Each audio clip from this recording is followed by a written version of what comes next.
baadiyyaa ceesisuudhaaf galteen jalqabaa qonna ceesisuudha. Qonnaan hojiin guddaan hojjetamaa jira. Bu'uura qabna jecha. Kana gochuu kan danda'u hooggansa mootummaati waan ta'eef hooggansi mootummaa cimee akka hojjetu muuxannoo asirraa akka baratu as dhufne waan ta'eef waliigala mata duree nuyi leenjine wajjin wal qabatee too abdiin guddaan haal dureewwan barbaachisan jiraachuusaa arginee jirra. Aanaa kana keessatti fi aanaa Kofalee daangaa isaati irratti kan agarre dargaggoota gurmaanii carraa hojiitiin ofii isaaniitii lafa qotaa jiran arginee jirra. Kun dhugaa dubbachuudhaaf anaaf bakka yan biraatirra fakkii guddaadha. Sababni isaa dargaggeessi keenya ammayyummaa kan itti fakkaatu gara magaalaa godaanuudha.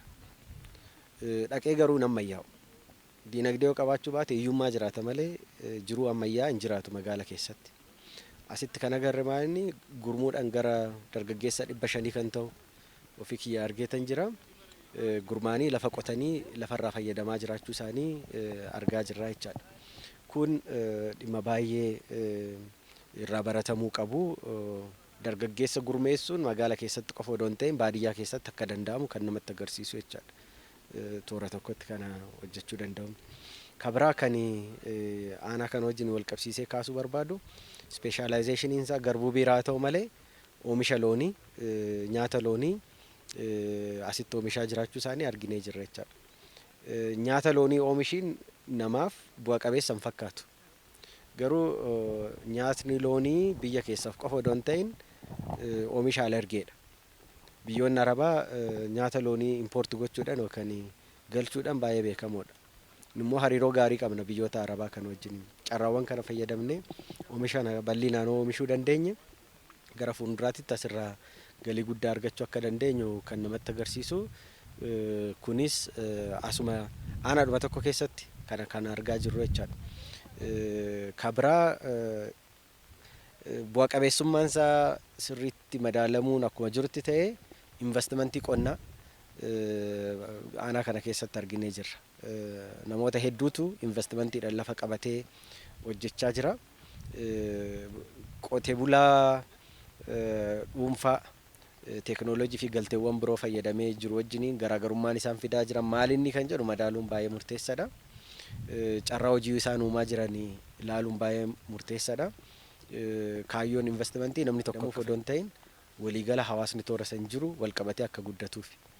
Kanaaf isa ilaalanii sirreessuun akkuma jirutti ta'ee investimentiin qonnaa guddaan toora kana jiraachuusaa kan namatti agarsiisu jechaadha. Kana hunda walitti daanee hoggaa ilaallu teekinooloojii isaan fayyadamaa jiran baay'eensaa kanuma qotee bulaati.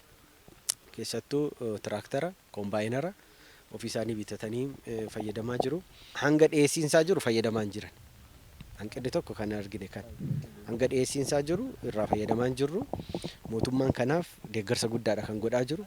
Alaa hoggaa galu biyya keessatti hoggaa walitti hidhamee qotee bulaadhaa dhiyaatu as keessatti gahee mootummaa guddaadha.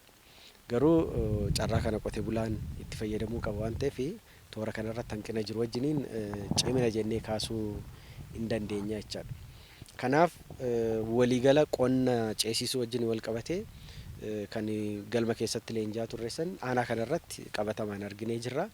Kanaaf maalinni jiruu fi jireenya qotee bulaa kana gara baadiyyaa ceesisuu jennee kan kaasaa turreessan hammayyeessuun baay'ee murteessaadha jechuudha. Daawwannaa hooggansiin paartii badhaadhinaa godina afurii fi magaalaa afurirraa hojiiwwan misoomaa godina keenyaa leenjiidhaan walitti hidhanii daawwachuudhaaf dhufanii jiru. Leenjii kanarraa akkuma argitan keessattuyyuu inisheetiivii mootummaan keenya boca keessaa tokko inisheetiivii garbuu biiraati. Garbuu biiraa oomisha alaa galuu hambisuudhaan oomisha biyyaatiin bakka buusuu ka jedhu akkuma daawwannaa irratti argitan baay'ee kilaasteraan ijaaramee kilaastera naannoo 23,000 ta'u ijaaramee hojjechaa jira qonnaan bulaan keenya.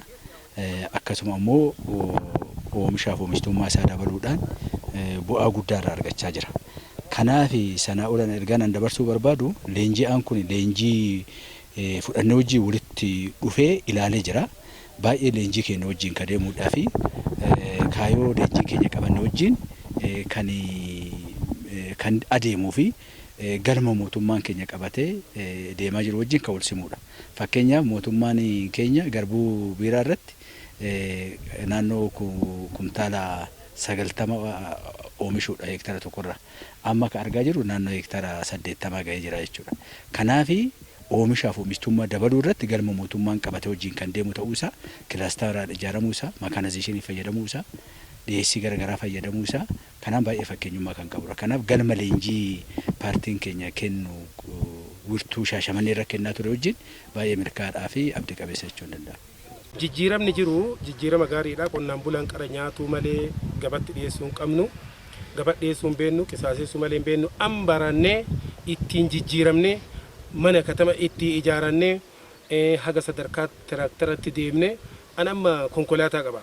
Kilaasteruma kana oomishee gabaa keessa seenneetiin walii hidhamiinsa kanaan warshaa biqilaa sillaatii walii galtee akka nu uumu qaamni biyya bulchu nu godhanii garbuu keenya taargeetti gabaa dhiyeeffannee warshaa biqilaa sillaatii dhiyeeffanneetiin gabaa gaarii arganne inni kun baajaajii ittiin bitate inni kun konkolaataa ittiin bitate an akka mataa kootitti konkolaataa qaba ittiin jijjiiramne ijoollee keenya ittiin barsiifanne mana magaala ittiin ijaaranne ijoollee keenya su gara mana kiraa hin deemne mana keenya baa mana keenyatti baratanii oomishni kun qara kuntaala heektara tokkorraa kuntaala 15 arganna amma jiddu galeessaan heektararraa kuntaala 45 qabatamatti jiddu galeessaan olaanaan kuntaala 56 gadaanaan kuntaala 30 yoo ta'e haala lafaatiin jiddu galeessaan amma heektararraa kuntaala 45 ka eeggan kuntaala 45 arganna garbuun oomishni irra jiru gaariidha waan argannu hin beekna jechuu barbaada. Qonni kaatti fayyadamnu sanyii filatamaatti fayyadamna xaa'ootti fayyadamna xaa'oorra yuuriyaatti fayyadamna keemikaalota adda addaa illee itti fayyadamna harkaanis aramna keemikaalota adda addaa illee itti fayyadamna.